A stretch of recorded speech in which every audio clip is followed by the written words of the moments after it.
Hello, and welcome to another episode of Frame and Reference. I'm your host, Kenny McMillan, and you're listening to episode 138 with Michael Cioni. Enjoy.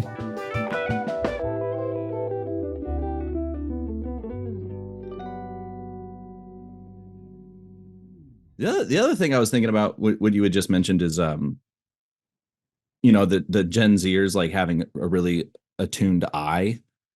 Is I'm noticing a theme now on YouTube. I got to get off YouTube because I'm wasting too much time on there. But there's a new trend of like everything's in 4:3, heavily film emulated, and whoever's presenting the thing is like in the back of the room holding a microphone. And I'm like, where is this? Where like it's a response to something, but I don't know what it. I think what we're doing here, it's like this apparently is this is old now. This is what boomers do. Yeah. And the new thing is to be shot on film a million miles away. Yeah. But it's not the like 4K revolution anymore. It's like, no, the children yearn for the Stone Age. I couldn't tell you. I know I do see those trends. But I think that's the lesson to everybody. It needs to be, we are not the protectors of cinema quality. Like, we're not the protectors of it. We don't have to be like policing and to protect it. It isn't something that needs protection. It just is what it is, and it changes, and it can have different flavors. And it's just like I think we get a little too possessive defining what is cinema, what is filmmaking. And I think that's a little bit desperate. And so the older I get, the more I realize that it's like flavors of food or music or fashion. There's no right or wrong version. There's just what you prefer and what you like. And certainly there are versions of it that more people like. There's mass appeal and stuff, but obviously there are people who like really weird music. There's people who like Yoko Ono, I guess, right? Not many, but they're there. There's people who like those weird fashions where they're wearing like a Christmas present on their head. You know, there's people for that stuff too. I did a presentation once and I was like, the idea that there's flat earthers shouldn't bother you. What you should realize as a content creator is now there's content that you can create for people who believe the world is flat. They're now a category of people you can reach out to. And there's more than one of them. And it's just like, we just got to think about things a little bit differently and realize that we have an opportunity to connect with a wider array of people. We don't need to protect 4:3 or 16:9 or 9:16 is bad, or the dumb hat that's like make video horizontal again. To me, it's kind of pathetic. It just doesn't make sense, or high frame rate's evil or whatever, you know, I mean, when I was younger, I was told, I wasn't told, there was a very prominent leader in the industry that said, if you don't shoot on film, you can't call yourself a filmmaker. And I remember how dirty that made me feel. Like, how dare you? Like, how can you judge that? It also felt super elitist to me because film was just so out of reach for me. That principle that was being proposed was like, then I can never become one, right?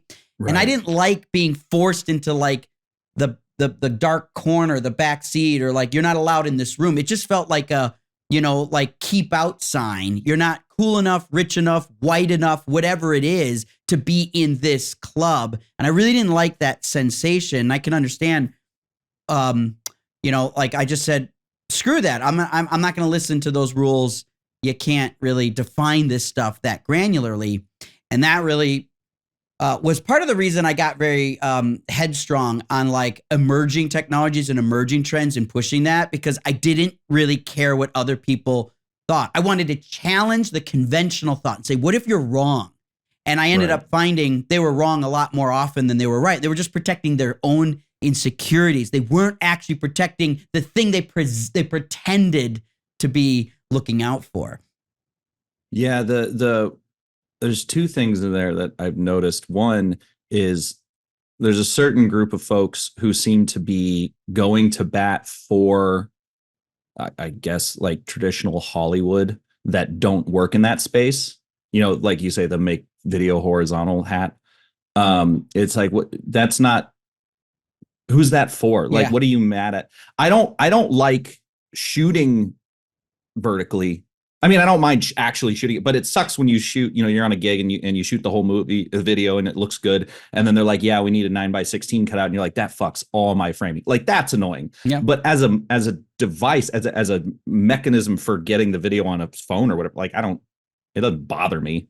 I would prefer if they just say that's the only deliverable we want. Sure. Sure.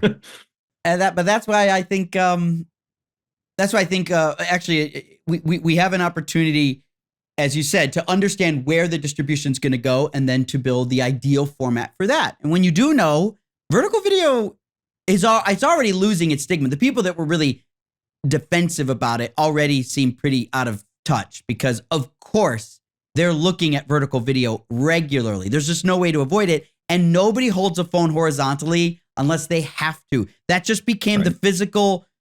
It's just the way our hands are built. It really has nothing to do with the phone's orientation. It's human physiology. That's really what it is. And you just can't hold a widescreen phone easily. I remember when I was a kid, there were really two schools of thought. If you think about it, it kind of depends. But Game Boy was sort of a portrait experience device, and then Sega Game Gear was wasn't widescreen. They're the same 4:3 screen. Neo Geo Pocket. Don't forget Neo Geo Pocket. That was a wide one. That was wide. They were kind of landscape because they were made for two hands that way. And so it's just like, I think over time, these are early iterations of like handheld devices. And when it became one hand, it had to go portrait. And that's just, it's physiology at that point. And I think that's one of the things you just can't beat. It's like where my thumb is kind of changes the rules, it sort of controls the rules, Yeah. One going back to the idea of like film and emerging technology, one video I found of you, I think we talked about this like last NAB or whatever it was, where I had found this video of, I think you were still at Light Iron, which I would love to like get into that whole beginning thing. I know we just kind of took off running, but where you were having to tell a room of people that 4K was good. Like, it was like, no, this is actually going to help you out. And I just imagine like the room full of people going, nah, we're shooting 1080 forever. And honestly, I'm not even happy about it.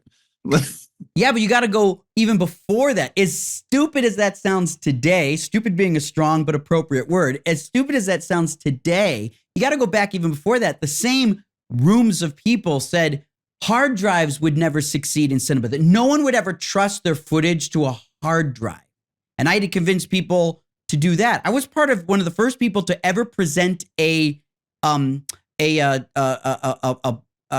don't know what to call it. It wasn't a white paper, but a proposal that we should back up our files on data tape. I wasn't the first to invent that, but I was one of the people that an early insurance company reached out to and said, we're doing a movie. They're going to shoot on data. And we heard you have a backup system. Back then, before LTO, there was also a system called DLT, which was actually larger capacity than LTO at the time. And it's sort of like, it's not exactly, but it's sort of like Beta and VHS, these two competing things. There wasn't a clear winner at the time, back in like 2004.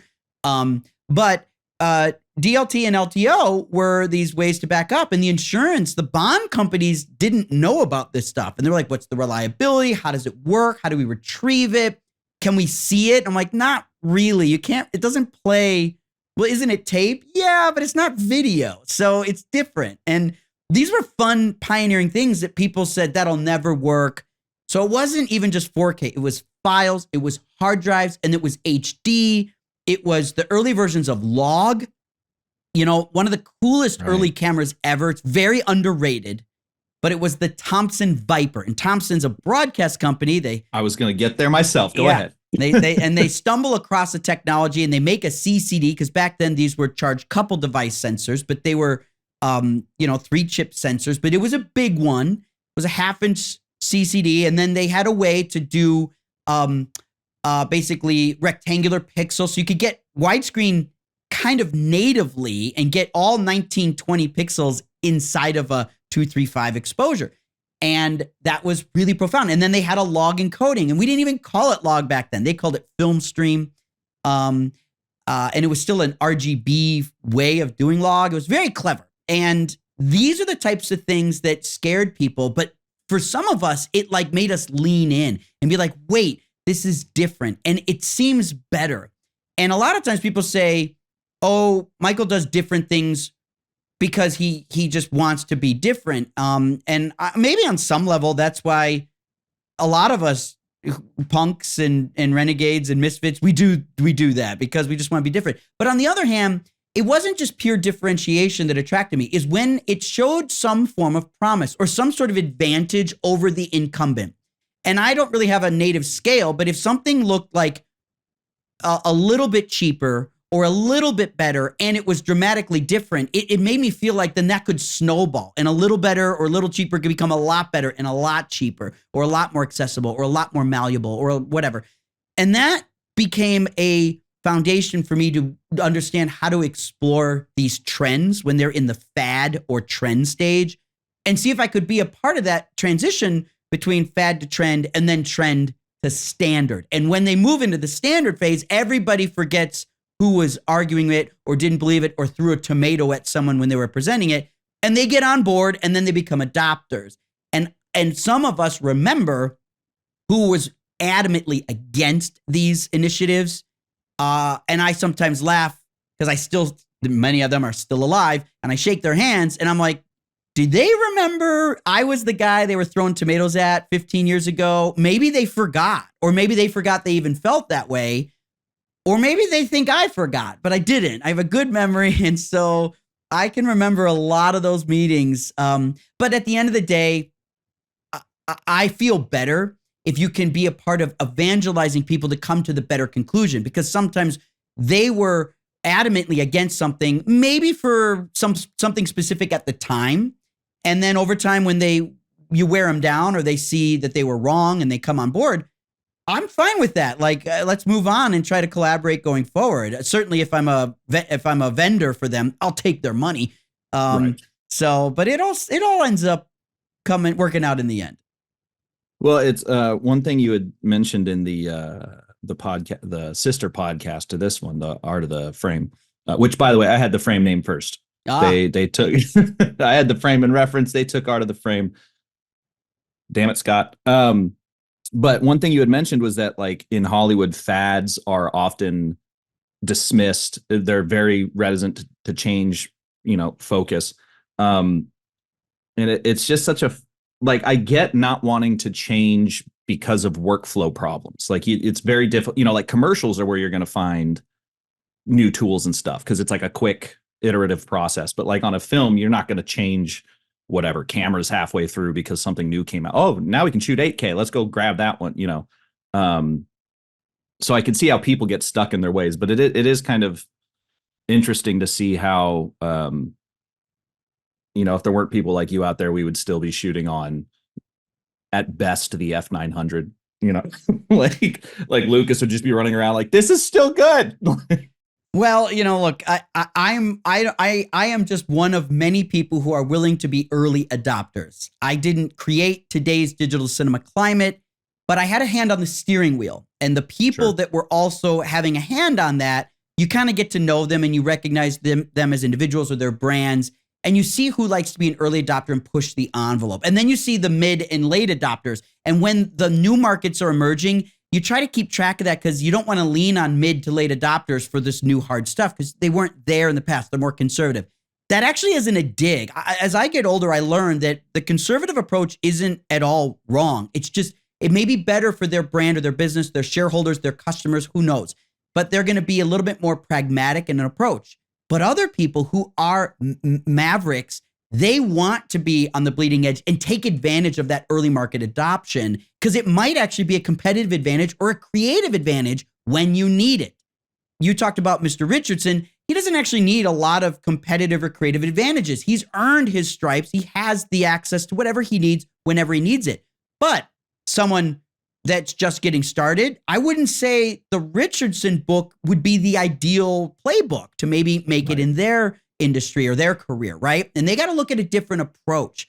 And I think that's why sometimes being a maverick, especially today, is really handy, because you're going to open up your world a little bit wider to kind of see what opportunities come about. Technology used to be for the tech people and the creative people. were the other parts. It was sort of like a junior high dance where the boys and the girls are really separated from each other and nobody's afraid to mingle. That's kind of what art and technology was in the early stages of digital cinema. But that's changed dramatically. And now I think the next generation of creatives is just as technical as they are creative. I call that being technative, because I think you have to weave those together to ensure that you're presenting yourself with as many skills as possible to maintain creative control of your work, instead of depending on other people to get you out of that jam or make a decision that might be bad for your project. And I found myself kind of obsessing about workflow so that I could have more control and then bestow that knowledge onto my customers and collaborators so that they felt informed and that we could together make the best decision. I ultimately think when that's done right, you increase creative control and you absolutely save money. The worst, most expensive thing that someone can do is a workflow mistake. And it will cost you in two ways. One, you will pay money to get through the workflow mistake that someone else didn't make. And two, you will pay with regret, because the result will be some form of a result that's something you're less satisfied in what you created at the end. That may actually be more expensive than the money, because in 10 or 20 years, you don't remember what your budgets were on projects, but you never forget being unhappy with the result.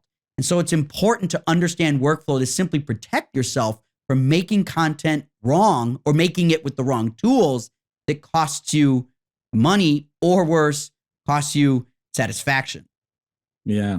Well, I was going to jump on this a little later, but I feel like we're kind of in the same thing, but in the same zone here. But for people who don't know, you started Light Iron with your brother and a few other people.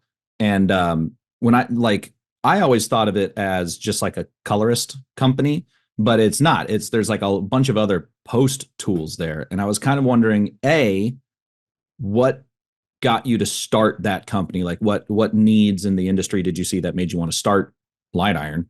And then B, when we're talking about Mavericks and people who are always on the cutting edge, I know Fincher was always someone who turned to Light Iron to help things out. And he's certainly someone who's constantly trying to, get workflow. I've interviewed 3 or 4 of his DPs, and each one, like, depending on what movie they were talking about, it's always like, this was a new thing we did, or this is something we learned on the last one that now. I remember Eigil Berld, who shot House of Cards, was saying that like the camera setup needed to fit in a Sprinter van and be up in 15 minutes. And it's like stuff like that you would never, like, that's unheard of. So to actually ask a question, what got you to start Light Iron, and how do people like David, how did they kind of like mold? Did he even change the way that you were kind of approaching new things and delivering those, as you said, to other people? Yeah, the answer is tremendous. The school of David Fincher, if I went to a film school, that would be the school to go to. But I actually started Light Iron. That was my second startup. In 2003, I started my first post house, which was called Plaster City Digital Post. And that post house was the very beginning of digital cinema. At that time was videotape style post-production, but it was a post house in Hollywood that didn't have telecine. And there were only a couple other facilities that were trying to do high-end work that didn't have telecine. And only one of them still in business. One of them, Rami Katrib, had Digital Film Tree, which is still going. Mark Peterson on the East Coast had Off Hollywood. And then we started Plaster City Digital Post. And Rami, Mark, and I all had the same vision of this digital workflow future that wasn't really about film. And again, today that sounds obvious, but in 2002, 3, 4, that was not obvious. It was actually very countercultural. And so Plaster City was all about using file-based technologies and a SAN. Here's a funny story for the older people listening. I had a gentleman that used to come to my facility and clean the heads of the VTRs. And every couple months, he'd come and do that.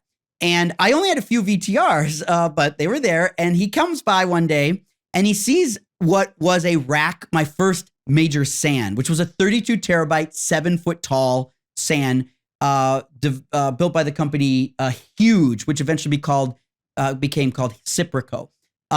But he was standing there saying, "What is that?" And I said, that's like the equivalent of like 10 HD Cam SR decks. And he's like, that'll never work.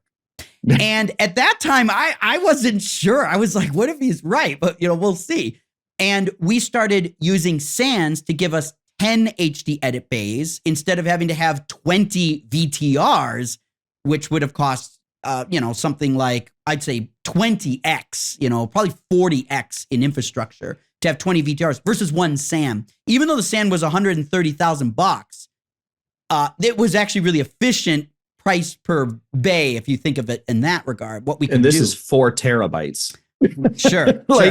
Yeah. But 36 terabytes. I think that's what it was. It was around 30 or 40 unformatted. But it was about 7 feet tall. But you could do a lot with that if you knew what you were doing. And at the time, it was very profound. So we started moving on this train of file-based workflows, which got us a lot of traction. And it opened us up to a whole bunch of new worlds.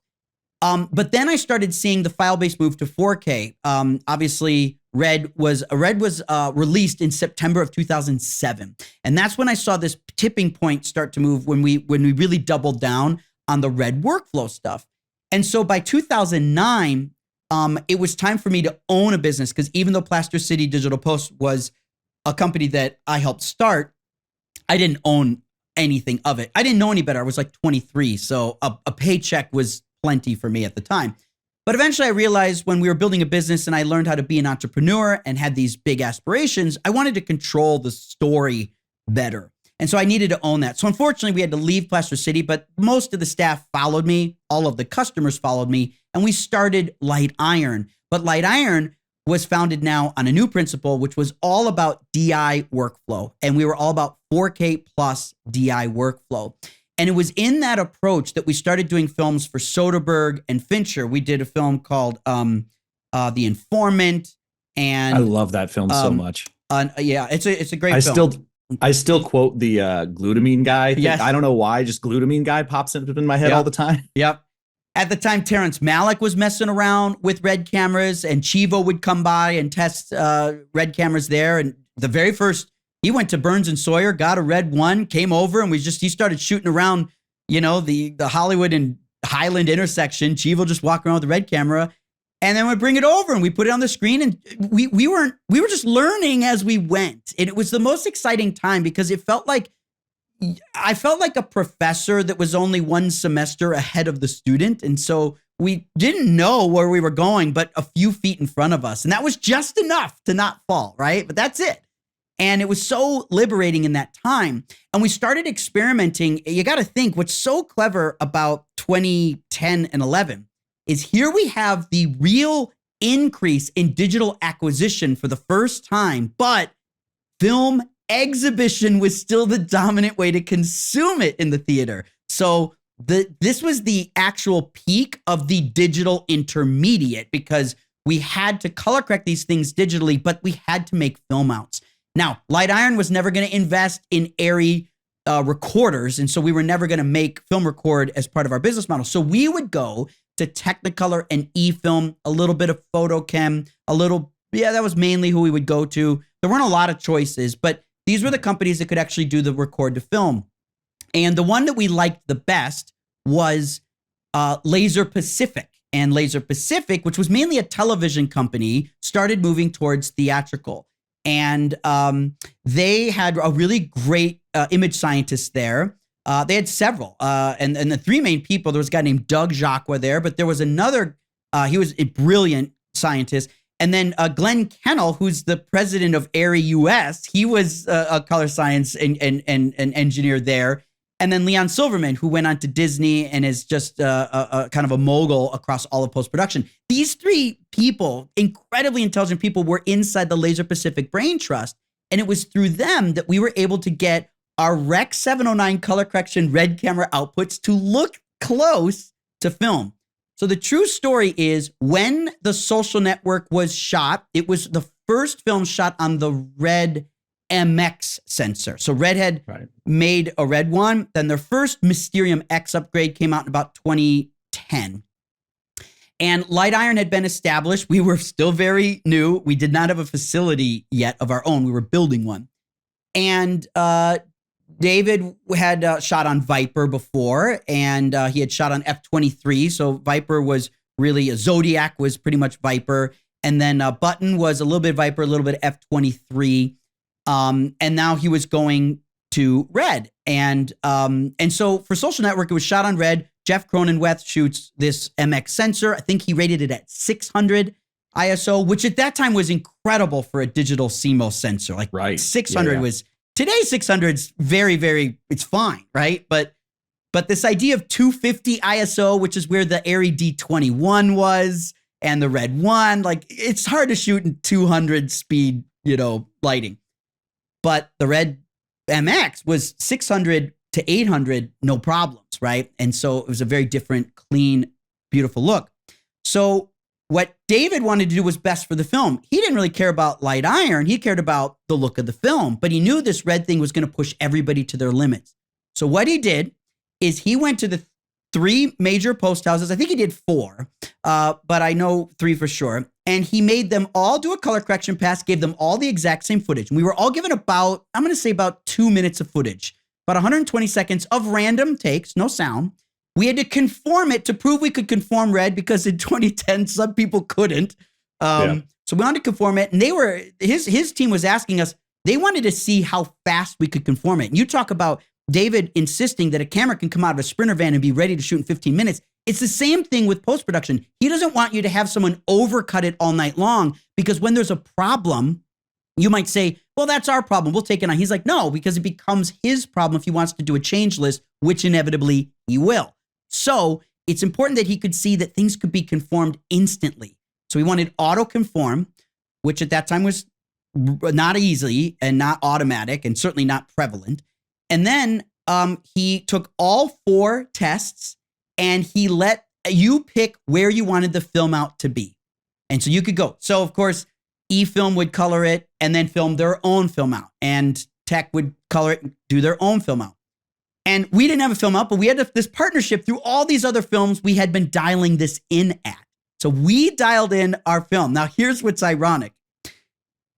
Laser Pacific was one of the places that was doing their own color correction pass, and they had to film ours out. So they were actually competing against themselves in a way. And then, like, yours got really scratched. I don't know. Yeah, right. Yeah. No, these are good people. These are good people, but I was a little concerned. Sure. But I trusted these really brilliant minds behind it. And their job isn't to win the account. Their job is to make the best film record. That's what these people are. So I'm not worried about those politics. And what happens is David wanted all the slates chopped off the film and wanted to play the film back in random order, blind taste test. And he was going to watch all 4 DIs of his footage out. And he attended each session of the color correction so he could get a taste of what coloring with these facilities and these people was like. What was the facility like? What was the system like? How much rendering did it work or require? How long did it take? Personalities, all that stuff. So, he's keeping track of that in his mind. And then we go to Laser and we watch all 4 unedited, blind, no countdowns. And he had to blind pick the one that he thought matched the digital projection, the one that looked the best. And Light Iron won. And Light Iron was demonstrably better, I think, because he made us do it again.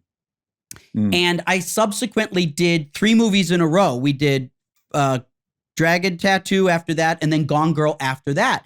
And David is so particular about the progress. He made us bid for the jobs and prove that we were still up to the task. And I actually learned a lot about that. The lessons that I learned from David are not purely filmmaking lessons, although there are many. He taught me about leadership and about team building and how to hold the line, because someone like David that has a reputation for being so precise and exact with his films and his filmmaking, the only way to do that is to keep working out. It's like as soon as a bodybuilder or an athlete stops working out, your body starts to decay a little bit and your performance goes down. And here's a man that's really pushed the performance up. So he's getting more and more tone. And the only way to do that is to keep forcing people to stay in shape. And I really appreciate it. You kind of think a lot of these facilities, we've had this customer so long, we don't even have to try anymore to get them in the door. That's bad. because you're not going to push yourself harder to keep them there. And then all of a sudden, one bad move and they're out because they lose their loyalty and you didn't realize that was going away. So it was at Light Iron that we started inventing new ways to color correct for film. Eventually that went away, but I couldn't tell you what my last film out was, but I would say certainly more than 1,000 prints were made of The Social Network, and a lot of eyeballs saw that on celluloid. And I don't miss those days. That was hard work, and it wasn't that pleasant, to be honest, dealing with film record processing and even things like reel changeovers and all those, two pops and stuff like that. But I'm thankful for the DCP. Let me just say, I'm thankful for the DCP. I'm certainly, I wouldn't say nostalgic. I enjoy going to Tarantino's theater and watching film prints and stuff. Like a few years ago, I went and saw The Matrix, and and it's like one of my favorite movies. So seeing it like as quote unquote as intended, was very cool. But a lot, eventually the print will get like bleached out or it gets scratchy and stuff. And I'm like, this is the one film thing. Like, I love film, but that was the film distribution. I was just like, I'm fine with this being digital. Like, it's fun, but I'd rather just see it good. Like, I don't need the version that, the bulb is too dark or whatever, it's the things misaligned. Yeah. Yeah. Yeah, but it is, there's something special about that stuff. I don't mind that people are into that. A lot of people like records and they like classic rock. I mean, it's all fine, Yeah, I got a shit ton of records. But I did want to kind of, you said you learned a lot from him, but when you're constantly on the sort of cutting edge of tech in an industry that doesn't like to change, how do you instill, when you're talking about leadership and stuff, how do you instill confidence in people coming? Do they already have to be halfway bought in? Like, people only come to you because they want to be on the cutting edge? Or how do you make it so that people's minds are not coddled, but like you make it so that they feel comfortable changing workflows, changing what they know and trying something new? Absolutely not. I would say well over 50% of the people that came into my shops and my technologies over the years were not pre-bought into it. There's something about human biology where our brains are cerebrally wired not to change because it's dangerous. And if we can't predict a more likely route to survival, we sort of say, I'm not going down the dark path. And that's actually unconscious. A lot of that's like, why would I go that way if this way's tried and true, right? There's another way that professionally this plays out. I used to make a joke, I had a t-shirt that said, nobody gets fired for choosing deluxe. And what that shirt basically meant is that when I would present all these things that sounded better, were more efficient, we're going to give you more control, more power, save you money. The problem is people said, yeah, but if you make one mistake, I get fired. But if I go to deluxe and they burn the film for heat, I can just say, hey, we went to deluxe. I don't know what to say. Like, it just, I know we went to the tried and true place and no one's going to get in trouble for that. So people are risk averse. That's just the nature of things. Yeah, that kind of bothered me for a while, but I had to start to understand the psychology that there was a pattern for why it was so hard to get customers to leave something they knew for something they didn't. And so the way to do that is to overwhelm them. This is a good trick for everybody. If you're trying to get a job, and I'm not talking purely about post-production here. If you're competing for a role in any production, whatever that job is, or an actor, or if you're trying to get a job at a software company or wherever, a restaurant, the best way to stand out is you have to be able to compete with people in a way that they can't compete with you, right? So it's like, if I were trying to say who's stronger, me or Arnold Schwarzenegger, I can't compete with Arnold with dumbbells. It's just not even possible. So I have to think of a way that I can compete with Arnold that he can't compete. And maybe that would be like fitting into a plane in Coach. I can beat him in that, right? Because I've changed the game to my advantage, right? We think, and Malcolm Gladwell talks about this, the very first like 25 pages of his book, David and Goliath. he actually talks about his interpretation of the true story of David and Goliath, where we've been taught that this story is about David overcoming something that seemed impossible for him to beat, when in actuality, David had no intention of getting anywhere near Goliath, because given a sword, and actually the Bible says they tried to give him his armor and his sword, and he took it all off. He's like, no, this is gonna like constrict my arms. And they're like, what do you mean constrict your arms? You gotta go fight this guy. He's like, I'm not gonna go anywhere near this guy. I'll lose. I'm gonna use a technology that is beyond him, that I've been practicing so intently that I'm able to get this guy off at 50 yards, and he's not even going to see it coming, right? So in a way, David knew he was going to win as long as he could fight Goliath on his terms. This is a principle for entrepreneurs and creatives that have to fight in circles that you're trying to jockey for position. You gotta make it the battles on your terms. You go to an incumbent's battle zone, they call the shots. It's their ring, it's their rules, it's their crowd, it's their home field advantage. You're going to lose. And then you got to try to beef yourself up and, I don't know, out dodge them or something like that. But what I always found with Light Iron and the other companies I've started is we started to compete in areas that they weren't even thinking about. And if I could plant the seed of an idea in a customer or a potential customer, you need an iPad on the set. This is going to help you. You could go home with an iPad every day. Really? Yeah. Go ask Deluxe about their iPad solution. Oh, they don't have one. Oh, okay, that's interesting. You need to be processing. You're shooting your film in Atlanta, but your editor is in Los Angeles. You need to be processing dailies in Atlanta. Oh, that's a good idea.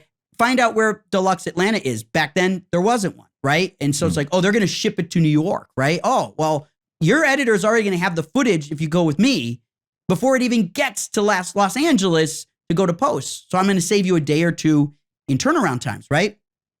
Or another one would be, we're going to help you get your, like we could take a Red camera and we can work with it natively instead of conforming it to a mezzanine format like RGB files like DPX or EXR. We were able to work with Red files as R3D files, ARRI files as ARI files.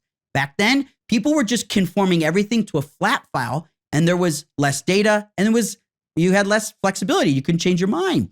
Well, that's what Avid always wants, right? Avid just wants one file. One file. That's right. And so that ability for me to posit to these people, there are these alternative ways of working that are better for you.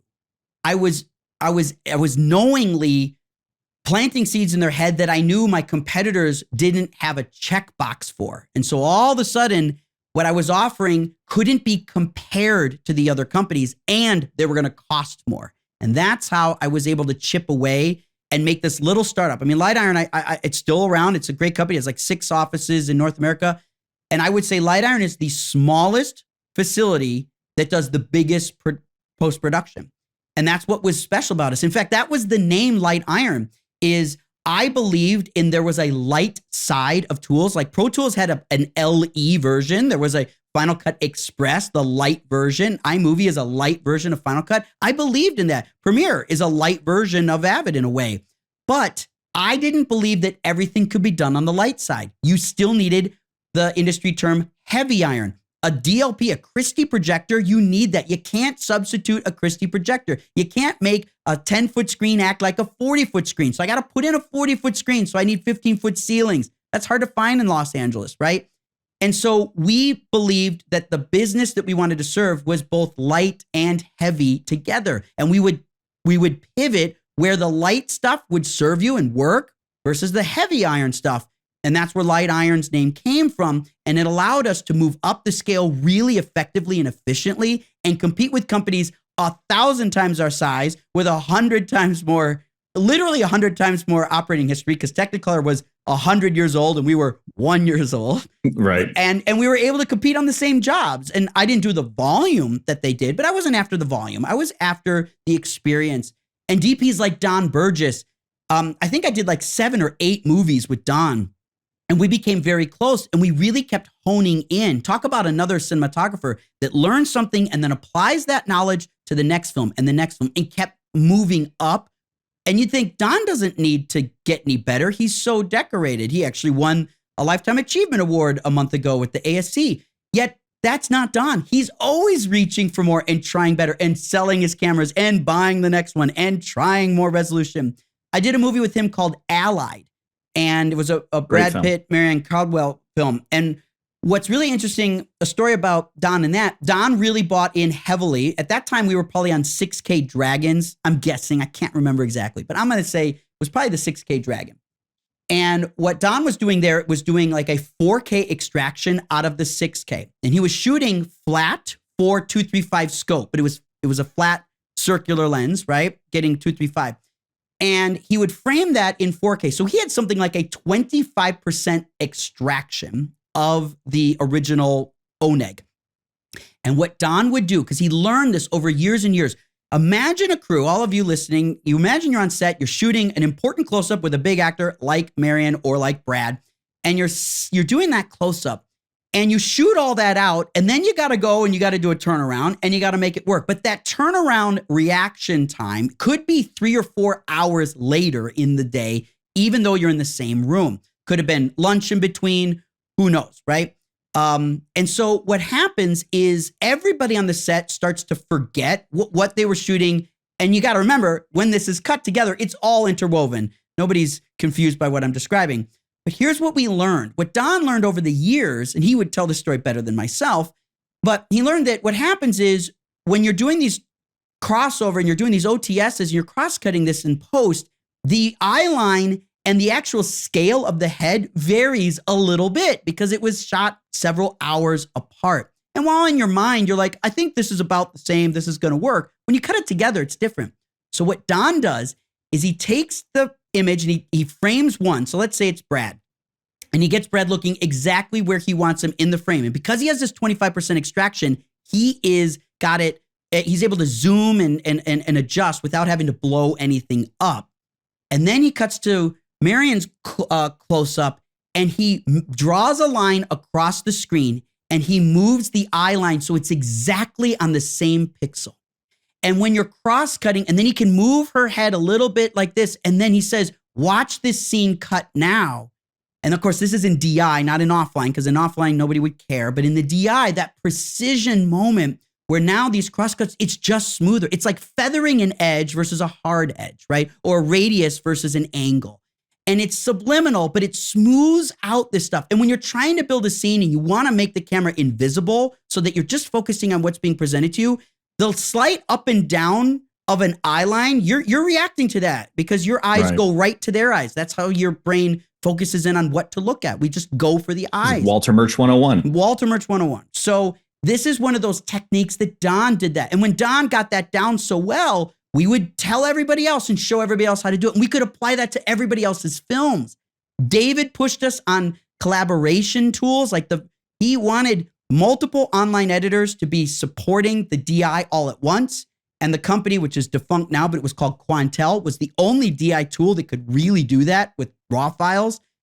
And then when David pushed us to modify and get that working, and we pushed Quantel to invent things to make it work, then we got to give it to every single film. The $2 million budget films got the same Fincher treatment, right? And the same Don Burgess extraction treatment, right? And that's the type of thing that we wanted to say, a rising tide floats all boats. If you have the luxury of learning from a master of the craft, then it's kind of your obligation to share that with everybody else who's in pursuit of becoming a master of the craft.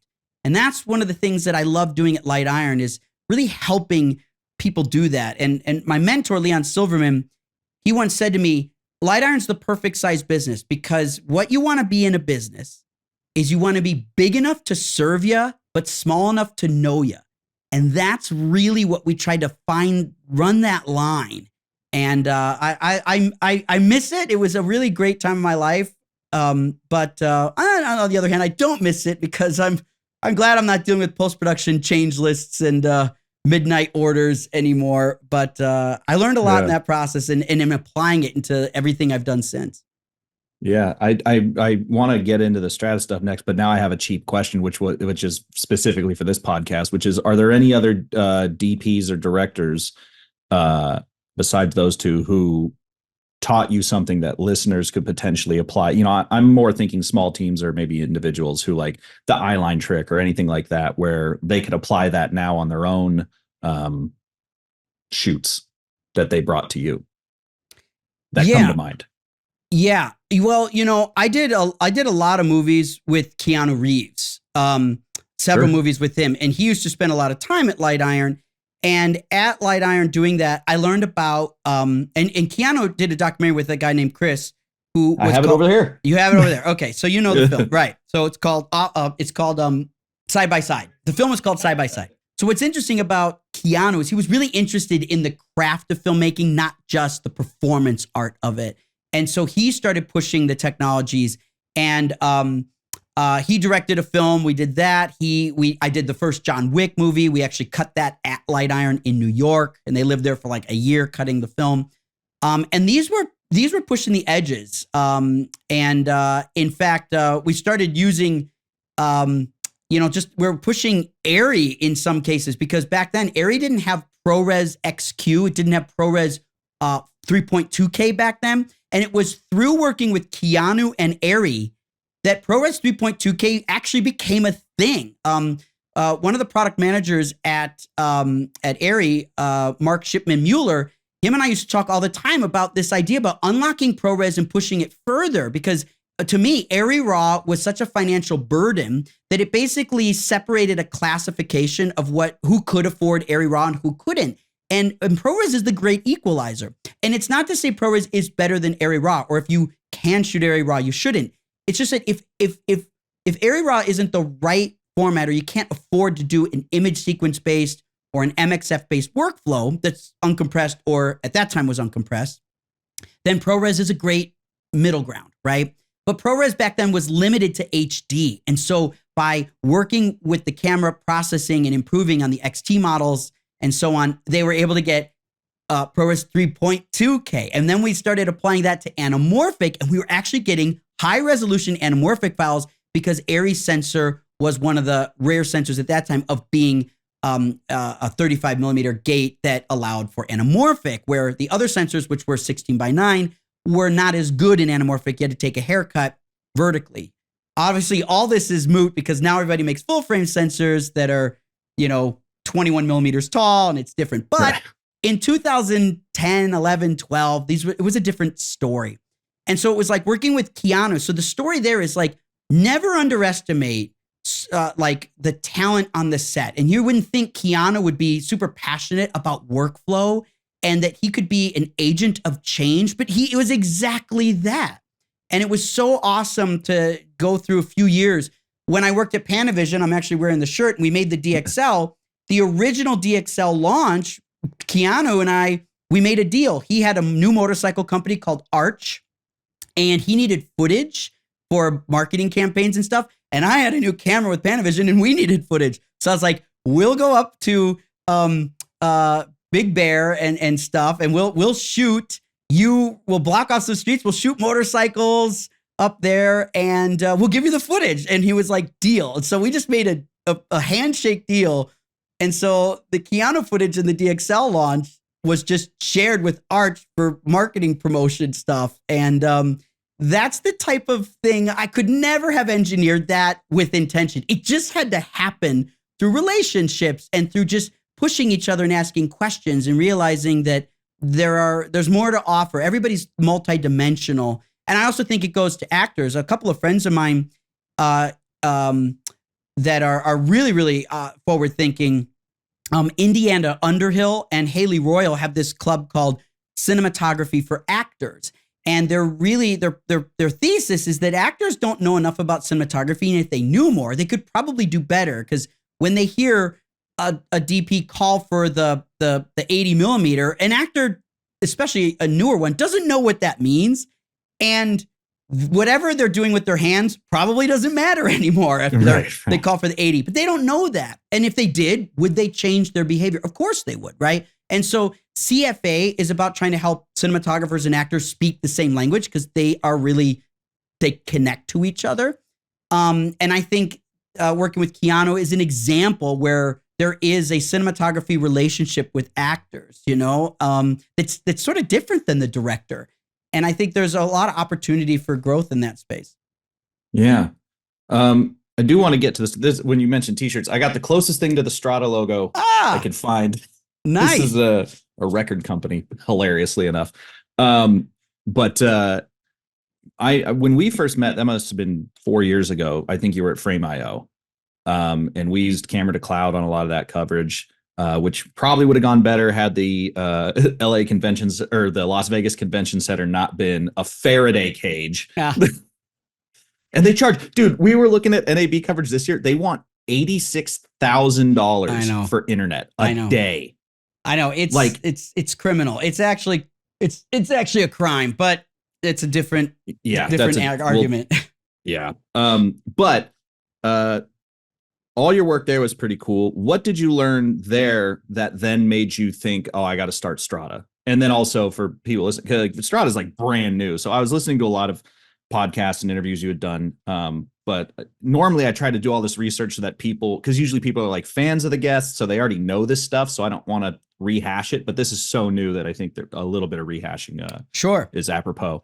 But yeah, so Frame.io to Strata, what was that? Well, the answer is actually kind of interesting because you got to go back to the beginning. What I learned later in life is that my first company, Plaster City, was all about HD digital cinema. Then when I saw an opportunity with 4K and files, I started Light Iron. When I got that going, I saw an opportunity with cinematography and high resolution large format, and that moved to Panavision, and then we teamed up with Red and built DXL. Now remember, this is 8 years ago, 9 years ago. 9 years ago, to say 8K large format was laughable. There were no lenses. Right. There was no infrastructure. People did not understand it. They thought it was terrible. Now, of course, large format and 8K are normal, right? Nobody's picketing that, right? But at the time, it was really what I saw an opportunity as like, oh my gosh, we're going to see cinematography change. And the ingredients for massive change in cinematography through a wider, larger sensor and then lenses that could have these entire new sets of large format lenses, it exploded, right? Now it's common. And then after doing that, I saw the cloud was going to be the future. So I moved to Frame.io and started building into cloud technologies. And then what happened last year at NAB, so NAB 2023, which is 51 weeks ago today. Yeah.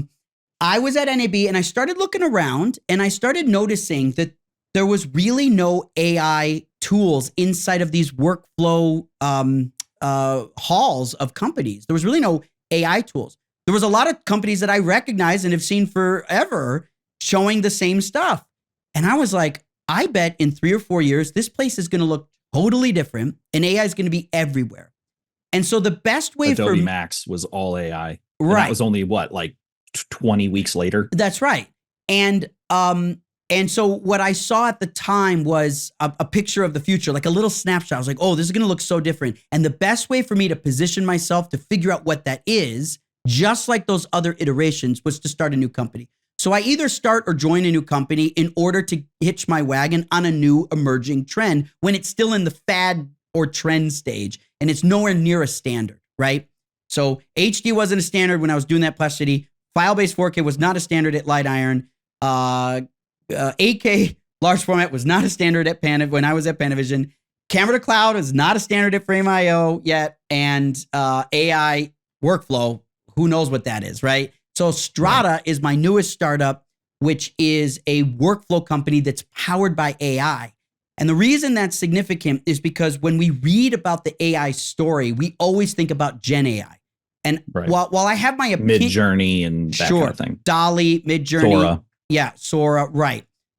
When I think about Gen AI, I have my own positions and opinions on that, but that's not what I'm interested in. I actually think Gen AI is overrated.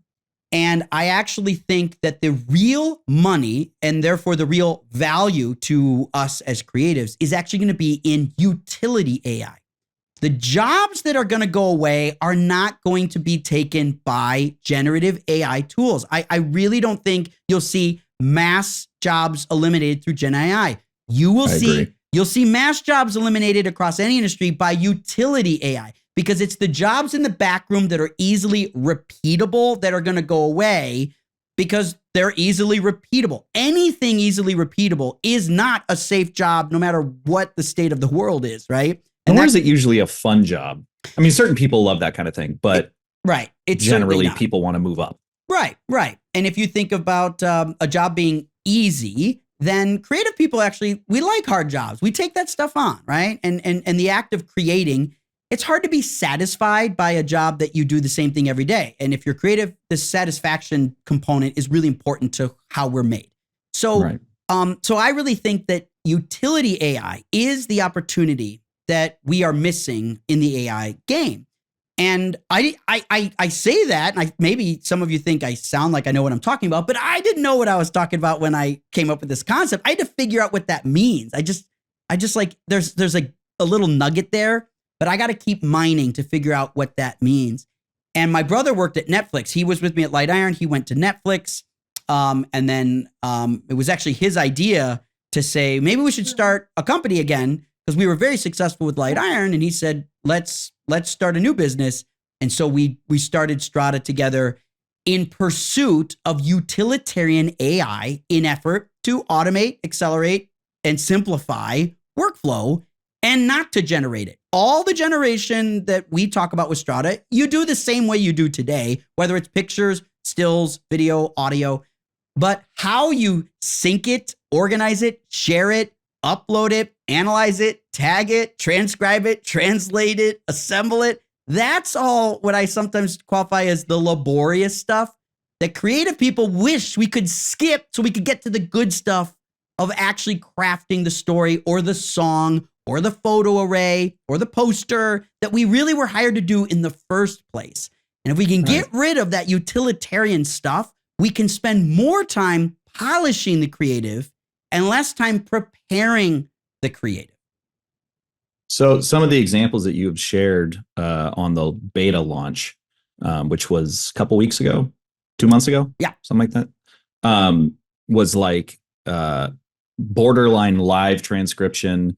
There was the auto tagging. I thought that was fascinating. The idea that your system could, well, and also Strata is a marketplace, you've said, so we'll get to that in a second. But the demo you had this thing where like it knew not only objects in the frame but actions, and was like laid out in a timeline. And I was like, that's fascinating, because so many times you'll be talking to someone and they'll be like, it's that clip where they like ran across the street, and then you got to go through the camera report or whatever and be like, A6, whereas you can just look and type in like running across the street, I guess, and it would just bring up the clip. And like stuff like that, I think, is incredibly valuable. And the transcription, obviously, multi-language and all that. Here's an anecdote that a lot of filmmakers have either heard of or been a part of. You're sitting there and you're either the editor or the director or the assistant editor. And the director says, hey, find that shot where they actually get out of the car and close the door. And the editor says, no, we don't have that. They never got out and closed the door. Everything started with them in the car. No. I'm sure that we have them getting out in one of the takes. No, I looked at all the footage. We don't have them. They're in the car. And then the director's like, look, I was there. You weren't there. I know. And then they fold their hands and they sit back and they just wait. And then lo and behold, the editor goes, oh, look, here it is. Okay. What do you want to do with it? That is an allegory, but it happens, right? And so what the opportunity is, that could have been 10 minutes, not only of wasted time, but a little bit of friction, a little bit of frustration. And it could have been avoided if there was just a simple way to search for that, because the editor is not trying to bamboozle the director. They just never saw it by some way. That can happen. There's a lot of footage. It's hard to watch hours and hours and hours of dailies. Sometimes you do just go skipping through it to get the general idea. Depending on the film, many editors will even openly say, no one person has seen every frame of this film, depending on the film. That can happen. Certainly it's hard to store every single frame of the film in your frontal lobe memory. It's hard to remember everything. Although I always say good editors have really great recall, like short-term recall. They're so excellent of remembering where things are in short term, but it gets busy in there. So you got to search for it. So what Strata does is it analyzes objects, locations, peoples, and even emotions. Which is huge. Yeah. I could have used the idea. I was just editing something. I could have loved to have that where I needed like 2 more clips of, quote, people having fun. Yeah. Like, Yes. Yes. I had all these clips of people standing. Yes. It was an event. It was like a bar party for St. Patrick's Day, and all I needed was like 2 more people smiling, and I'm just scrolling. Yep. This will find that, but the beauty of it is you can concatenate together multiple directions. So you could say, I want to find people. Now look, you said it's at the bar, but what if you had like all your footage, like you had a Dropbox of 10,000 assets, right? Right. And you say, I want to find people smiling at night, and I need to have, something specific like drinks in the bar, right? Now all of a sudden you can search all that, and 1,000 or 10,000 assets can get down to like 5 truths, right? Because as you add a new factor, the list gets shorter and shorter, right? And so it's like, I want to find De Niro at the diner. Now all of a sudden it takes a whole movie, and De Niro's only in half the movie, and then the diner's only one scene. And for a lot of editors, you actually don't need to go any deeper than that. I think a lot of editors and directors and story producers don't actually want to get the exact bullseye. They just want to get near it, because it's almost like they're like, I can take it from here. I just want to get to this zone and find my way around this particular zone. I don't actually need the one take that is and I'm not expecting AI to tell us what is the one take, because that's where our intuition comes in and says, I actually want this one for this weird abstract facial reason he makes, which AI is not going to know the difference about. So right. This is where searching really slows you down. Here's another example. We can transcribe and translate everything. So if you can't remember what scene something is, but you remember it's the scene that they talk about the graveyard, then all of a sudden you just type in graveyard and it will automatically find every image that there's a graveyard. It'll find every time someone says the word graveyard and give you those options right there. And so it could be a scene in the graveyard, or it could be seen in the kitchen when they talk about the graveyard, and you decide. You might say, that's close enough. I'm going to figure out what I'm trying to do here. That type of stuff, if that even saves you 20 minutes a day, well, times That's days, huge. weeks, months, this comes into extra days of editing. And when people say AI is going to replace jobs, so I'm anti-AI, which a lot of my friends have criticized me of, I'm trying to help them understand that there are utility forms of AI that not only are safe, you're using them today. Because if you go to someone's house or an event, you're going to use probably Apple or Google Maps to get there. And that's an AI tool as a utility that helps you get there a little bit faster. Why does that matter? Because you saved a little bit of time, so you can do the stuff you intend to do with a little bit more time. What I'm sort of talking about is not that dissimilar. Get people ability to save time so they can get to the editing process, to make the editing process faster, not eliminate the editing process, right? Right. But help people that are in it to spend more time editing and less time hunting and pecking. Well, it's the difference between assisting and taking the reins, right? Because like whenever people go like, this will automatically edit your whatever podcast, I'm always like, yeah, but then first of all, I hope I can undo something in the middle that it did, but like it's A, that's not fun as a creative, as you mentioned, but B, you can't trust, then you have to watch the whole thing. If it's a 2-hour movie and it auto edits, now you got to go through, watch the whole thing. Now you're taking notes, and it's like, did that really, sure, you got a product at the end of the day, but like, you're going to have to go through and tweak so much of it. You might as well have just done it the right way. Yeah, there's no way to do it that way. Actual AI editing is so far away. And I don't want to get too presumptuous, but maybe it's impossible, or it's just not desirable for anything that actually matters. When something doesn't matter, think about a disposable asset. A disposable asset would be like highlights from tonight's Dodgers game. It's interesting for maybe 12 hours. That's about it, right? So it's a disposable asset. If AI, what you could do even with a product like Strata is you could search the marketplace, which we haven't released yet. The marketplace is coming, but the marketplace is an opportunity for third-party developers to put their own AI models on a marketplace so you can buy them as you need them to do specific tasks. Here's an example. There are people out there training sports AI models for very specific reasons. One would be just training jerseys so it can understand numbers on jerseys. That's all this model does. It's really good at reading wrinkled clothing and figuring out that's a 12, even though it doesn't look like a 12. But you and I know it's a 12, even though it's all wrinkled and dirty, right? AI models do that. Then there's an AI model that understands the difference between a home run, a strike, a ball, a bunt, a first base, a stolen base. It knows those things. Love it to replace umpires. Well, that's a different type of AI. Just the home base umpire. That's the only one that I'm like, that guy can go. And so what happens is, if you think about those two models as an example, is you could easily take the model of number detection and then say, I want you to find every single stolen base by number 12. And then you can run that through a whole bunch of footage, and then you don't have to search that, and it can put it all together. And now you've built a disposable asset really quickly, and you could just QC it real quick and put it out there, if you have to even QC it at all. Because you could prompt it and say, just put together all the bunts of the game. And you just put the bunts and say, just give me, 12 frame handles on every single bunt, or 2-second handles, whatever you want. And it'll just do that. That's the type of AI editing that I see as valuable, like little playlists and disposable things. But asking something to actually cut a story is so, I think, unnecessary. And I don't want to say it's fully impossible, but it's kind of improbable, and unnecessary is more important than impossible, because something that's possible doesn't mean it's necessary, right?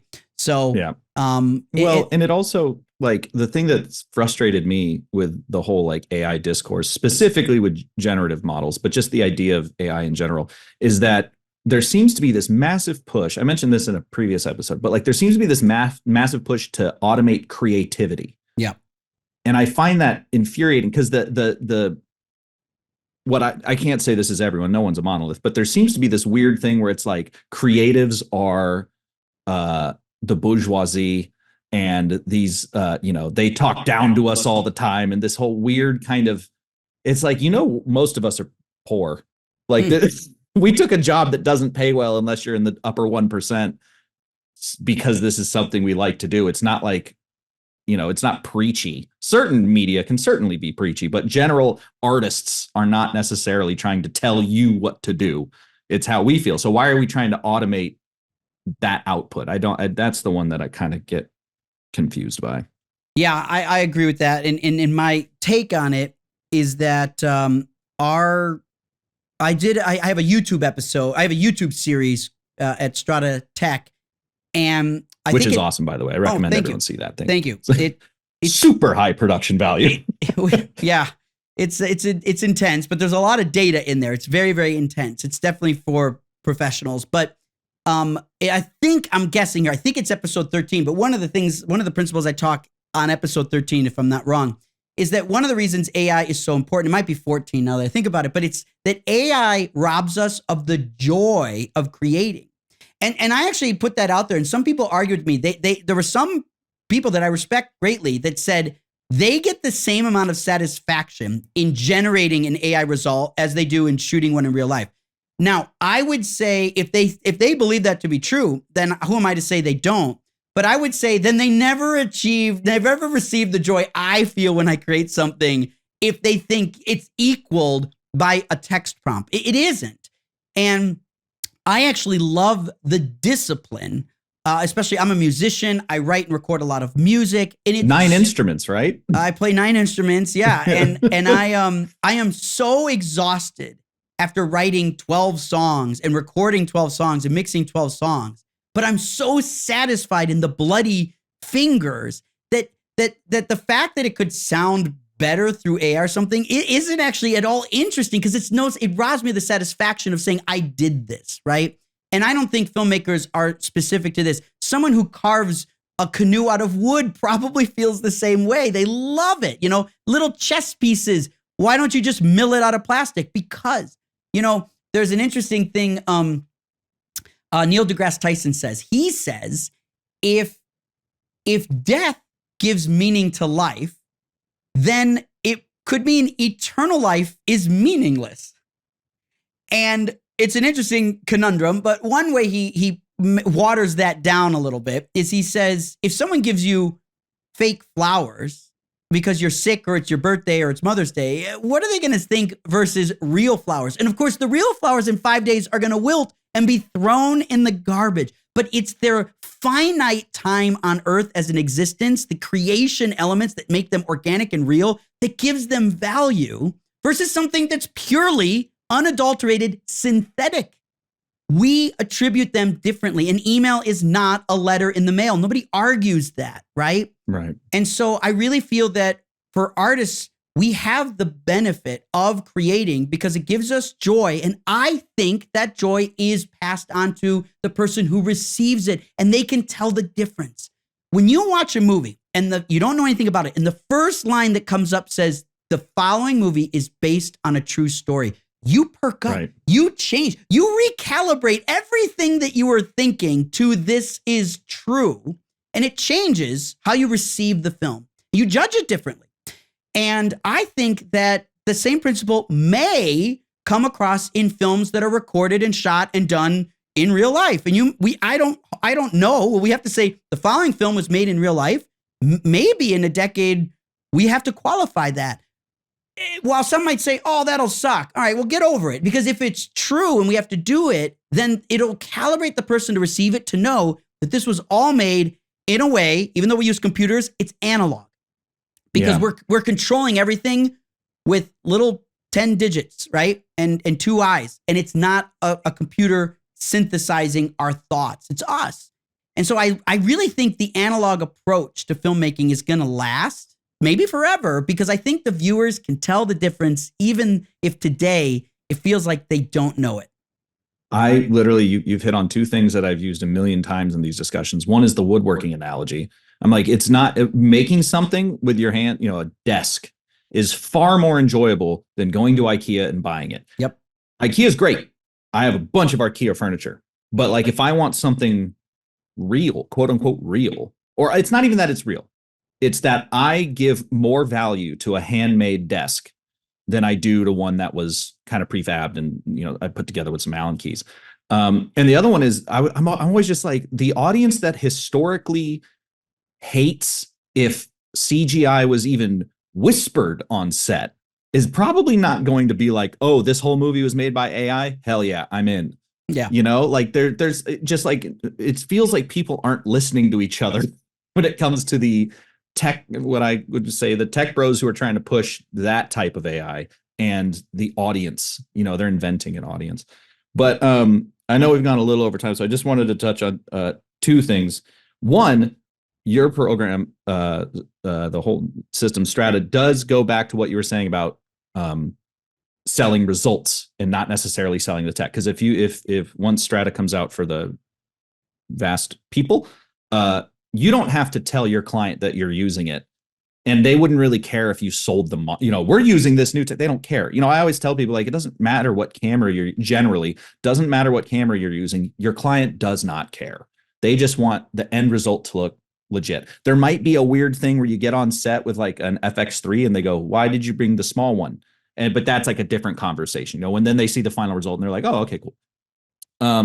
But to that point, how do you know that what you're getting all these times you've done it, how do you have confidence in yourself that the new technology that you're getting into is not just a fad, but something that's going to stick? Oh, it's a great question, but the answer is you can't know. You don't know. Because you have a high batting average, let's be honest.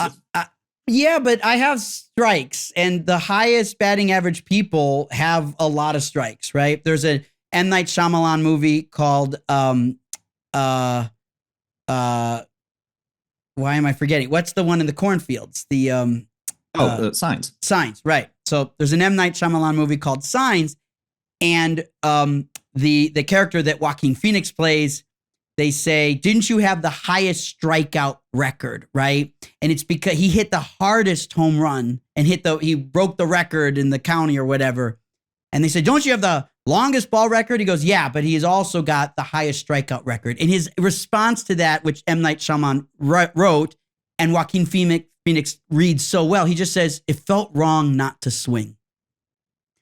And I think creative people can really know what that means, right? It just feels wrong not to swing. So whether I'm right or wrong, I don't think it's actually a factor.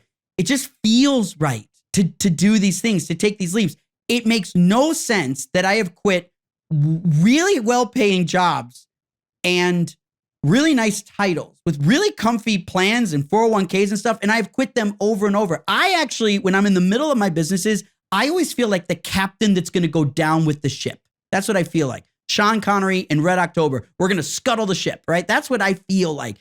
But then what I really learn is I get off first. And when I start to see the next thing, I look at my staff and one of my staff said this to me. I resigned in one of my businesses and said, I got to go. And he said, go build an ark, because they wanted to follow me, but there's nothing to follow. I have nothing yet. And all of them are better off keeping the paychecks that they have for the mortgages and the family and the kids in school and all that stuff. And I'm like, I'm going to go out. And my friend said, go build an ark. And I was able to do that several times and pull people over when these ideas would materialize. But it felt wrong not to swing. And when I was standing at NAB last year and realizing that AI had already left the dock, but it was still swimmable. I'm like, I got to get out there swimming. I got to catch up. It's pulling away. And once it goes over the horizon, now you're at a disadvantage, right? Because you don't know which way to swim. And so I wanted to do that quickly and get in early. And getting in early in all these technologies I've always done. But it's not luck. It is discipline. It's work. It's reading, and it's triangulating. It's doubting. We as creative people are a very squirrely bunch. We are very easily startled. A lot of times we're scared of our own shadow, right? And so that's a problem. Then other times we're just like squirrel, right? And then we have that distraction problem. And this is just how right-brained people think. But we got to understand that there are benefits to that approach to things. And we have the eyes of a child, and we're willing to look at things with fresh eyes.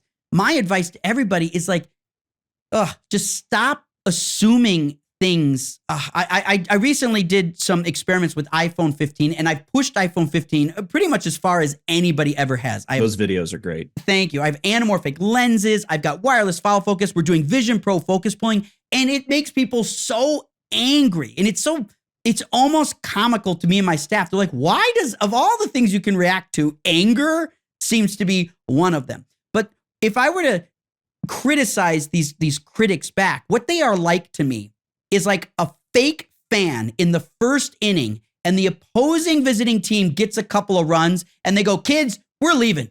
This game's over. Get out of here.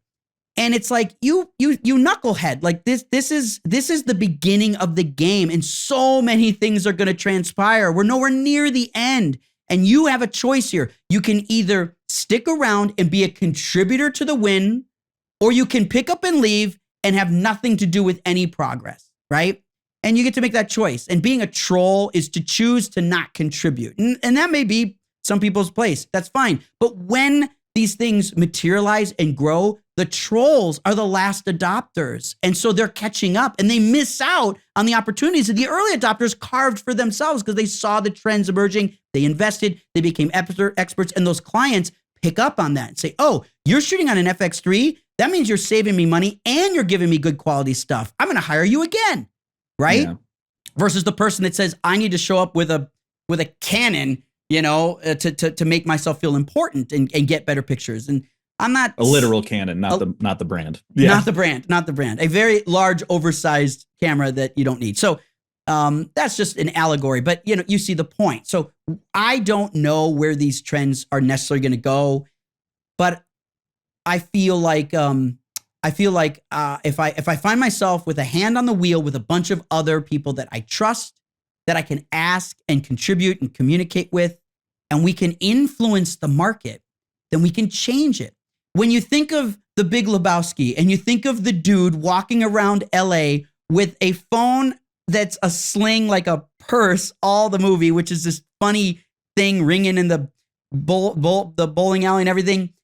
If some of the people that see what I'm doing with iPhone and AI today said, we're never going to have cell phones. That's so stupid. I'm never going to walk around with a cell. So I'll never have a cell phone. Of course, the people that laughed at the cell phones that we used to wear on a sling, of course, have cell phones that now fit in their pocket. And there's no question to me that cinema camera technology is going to look far more like a phone in a decade than it will like an SR16. And The so, Viper.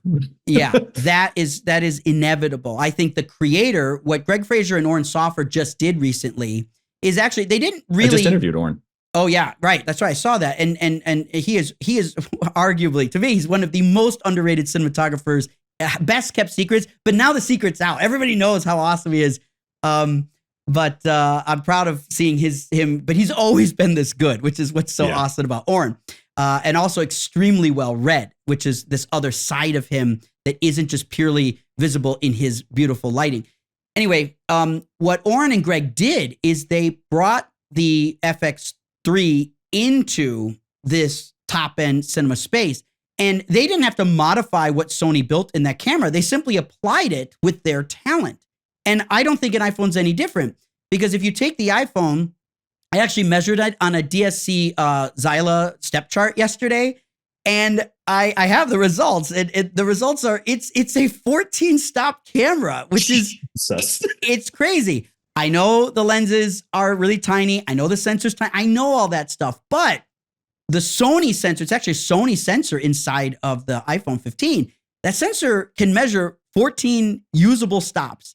And that is why a new opportunity, a new branch of cinema may move in that direction. But the iPhone today, the Vision Pro today, these are these are the dude with the phone in 1991. That's where we are. We're in the top of the first inning, and you've got to separate the fourth dimension. You gotta understand there's a future to this, and there's iterations, and either you're going to help cheer this on and be a contributor, or you're going to take your ball and go home. And everybody has that choice. They're all allowed to have their choice. But if you choose the latter, then thanks for nothing. When it matures, it gets good. It's like this all, I remember, I'm not going to say their name, but there was a cinematographer that was a very, very, very famous, very talented cinematographer that about 15 years ago was saying, I will never shoot on a digital camera. No reputable cinematographer will ever shoot on a digital camera. And then, lo and behold, they switched and they shoot the most amazing digital movies now. And my response is thanks for nothing. Because they weren't there when it sucked, when they weren't good, when they were overheating, when they were heavy, when you could only shoot 6.5 minutes, when it was a terabyte for 5 minutes of footage, and you needed a mini bar to haul around with it. And it was like 2 stops of dynamic range. I was there, and a lot of people were there. But because we ignored that type of rhetoric, that's what got us to the point that the cameras are now capable, that the best in the world are making the best pictures ever. And Greg Fraser and Oren Sofer are not two of these people I'm referring to, but what they were able to get the FX3 to do is incredible no matter what you think. It's a beautiful, beautiful image. And that image is because Sony engineers and Sony fans and Sony users helped Sony along from the 900 to the 950 to the 23 to the 35 to the 65 to the 555 and Venice and Burano. That's the story of Cine Alta. I just listed the whole thing, right? Yeah. And then after they got to Cine Alta, they broke down Venice, and they have the FX7, the FS3, the FX9, right? All those permutations, right? That's what it takes. And now you can see amazing Venice stuff. You can see amazing FX3. And then you see what they're doing on FS7s with, Deadliest Catch and stuff. Like those cameras are incredible. Right. So robust, so, powerful. Like this is what contributors, people who want to play and push this stuff are able to get. Now you can have a camera in salt water for 6 months and it keeps working. Sign me up. Like that didn't happen by accident, and it didn't happen overnight, and it didn't happen purely by the manufacturer's schematics. It's our user feedback. That's why we got to talk to each other. That's what I was saying about Keanu Reeves. It's like they want to be involved, and we can help change Arri. We could change Sony. We could change Red or Nikon or whatever they are now. We could change Fuji. We could change Apple. We could change Apple, right? When you just look at anything in the world, anything you see is made by people. And what people get up and decide to do is what's in their heart. Change it, infect it, impact it, because you can change anything with people, especially if you are close to them, which is why I always go to NAB because people say, why would I go to NAB if I can read about everything online? Because you can't shake anybody's hand online, you know? And it's that human interaction, that community that helps us actually infect the positive change that makes our industry better. Yeah. I mean, there's even bringing that all back to the beginning, like in Side by Side, there's a moment where Fincher's talking about the Viper, and he's like, I can't watch back the HD because it's the negative. I've seen the documentary too many. I have his whole mannerisms down. But like stuff like that where you're just like that was an engineer trying to be too cool. Oh no, it's like the film. It's like look, it even looks like a film canister. It's like no one asked for that. No one needs that. Yeah. It doesn't physically need to be the thing, you know, unless there's, you know, I guess cages or, you know, auxiliary stuff that needs to whatever. But yeah, it's the people. Being people's important. Yeah. Yeah. Being creative. Well, I will see you at NAB next weekend. And then I guess I'll tell everyone listening to watch that interview, because then we'll talk more specifically about Strata. And Lord knows something might happen in the next week where there's something newer to talk about. So thank you so much for spending the time with me. It's always great to see you. Awesome. And I'll see you next week. Thanks, Kenny. Frame and Reference is an Owlbot production. It's produced and edited by me, Kenny McMillan, and distributed by Pro Video Coalition. As this is an independently funded podcast, we appreciate donations from listeners and viewers like you. So if you'd like to go to frameandrefpod.com, you can click the Buy Me a Coffee button to buy me a coffee.